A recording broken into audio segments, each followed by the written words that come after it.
Disclaimer: this content is intended for mature audiences only. Viewer discretion is advised. My name's Maya. I'm 34, and lately, I've been carrying this heaviness in my chest, like a secret I'm scared to say out loud. I left my husband after I got hot, now I want him back, and he won't even reply to my messages. That truth gnaws at me every day.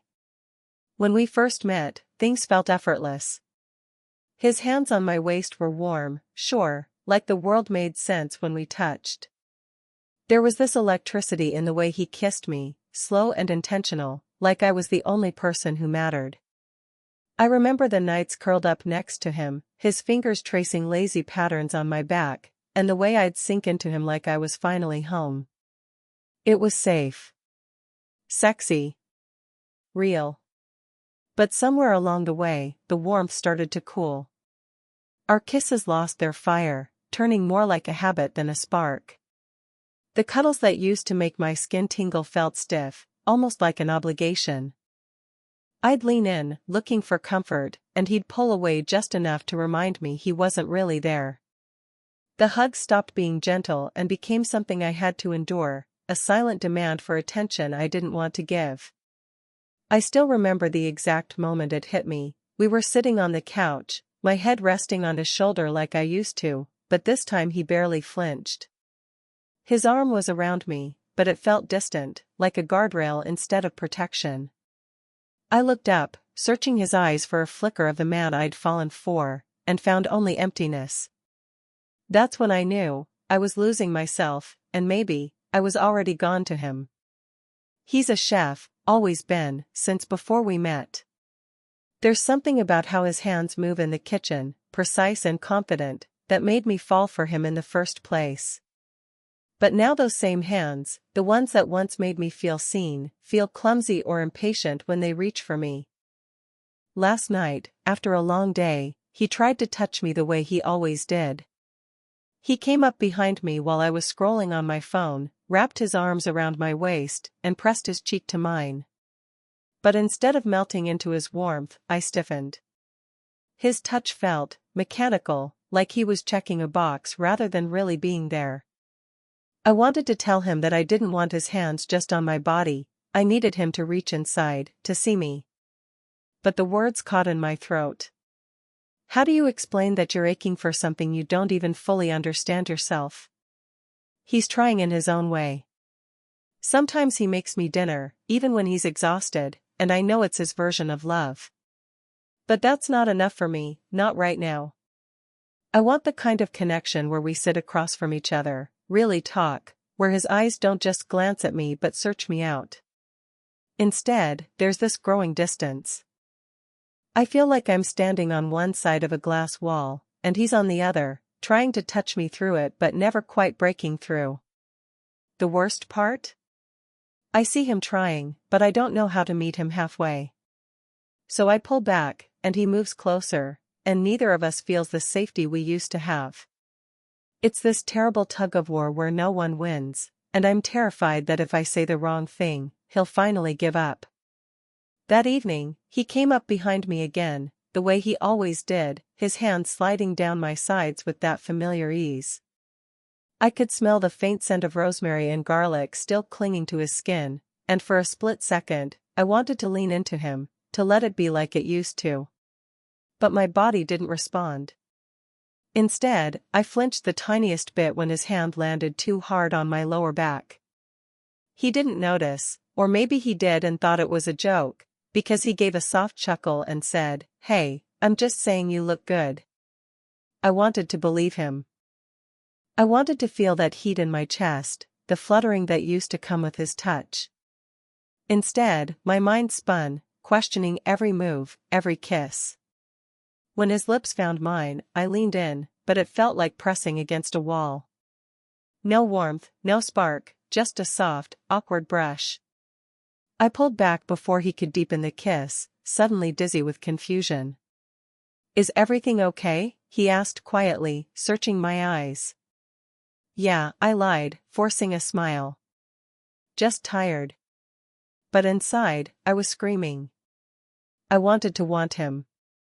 I wanted to feel that old magic, but I couldn't. Not anymore. Why does everything have to turn into sex?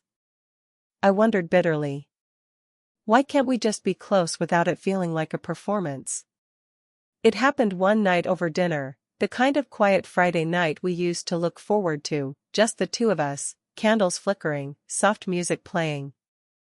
He'd made my favorite pasta, and I tried to focus on the steam rising from my plate, but the tension was thick, suffocating. He reached across the table, his hand brushing mine. Maya, talk to me. You've been shutting down lately. I wanted to. God, I wanted to spill everything, the loneliness, the ache, how I felt invisible even when he was right beside me. But the words tangled in my throat, impossible to untangle. Instead, the frustration broke free in a shaky breath. Do you even want me anymore? I blurted, the question raw and trembling. He blinked, stunned. What? Of course I do. No, you don't, I whispered, tears spilling over despite me. You touch me, but it's like I'm just a body to you. Like everything has to turn into sex. I left you because I thought I could find more than that. But maybe I was wrong. He sat back, silent, his face unreadable. The warmth between us evaporated, replaced by something colder, confusion, maybe hurt. I hated myself for the words and the tears, but I couldn't hold it in anymore. Later, alone in our bedroom, I traced my fingers over my trembling arms, feeling the weight of guilt settle deep in my chest. Was I too much? Too needy? Or had I just waited too long for something that never came? The ache of wanting him back clashed with the shame of what I'd said. I didn't know if forgiveness was even possible, or if I'd lost him for good. Days slipped by in a blur, each one colder than the last. The apartment felt like a house full of ghosts, silent, hollow, and heavy with all the things we never said. He moved around me like a shadow, quiet and distant. I watched him sitting at the kitchen table, staring into his untouched coffee, his shoulders slumped as if carrying a weight I couldn't reach. He wasn't angry, at least, not in the way I expected. He was just tired. Sad. I saw it in the way his eyes flickered when he thought I wasn't looking, the tight line of his lips when I caught him off guard. He wasn't a villain. He was a man broken in his own way, just like me. And I missed him.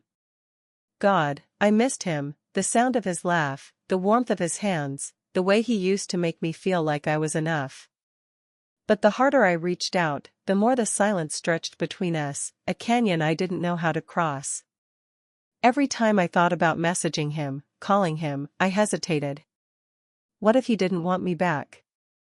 What if the part of him I loved was gone forever? One night, lying awake, I felt the ache settle deep in my chest, the ache of losing someone I still loved but didn't know how to hold on to. And then I made a choice. Maybe it was hope.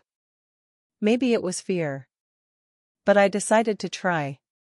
To try one last time to bridge the distance, to find him again, not the man I wanted him to be, but the man he really was. Because walking away felt like giving up on both of us, and somehow, that was even harder. I finally found the courage to sit down with him one evening, the kind of conversation we'd avoided for months. No distractions, just the two of us, raw and unfiltered.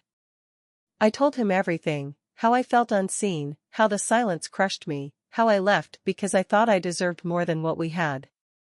He listened. Really listened. And then he shared his own fears, how he felt helpless, like no matter how hard he tried, he couldn't reach me. How the pressure to be enough had worn him down, too. We didn't fix everything that night. But we started. We set new boundaries, talked about what we both needed, space, patience, honesty. It wasn't perfect. It wasn't easy. But it was real. Afterwards, he pulled me close, not with words, just a silent hug that spoke more than any apology ever could.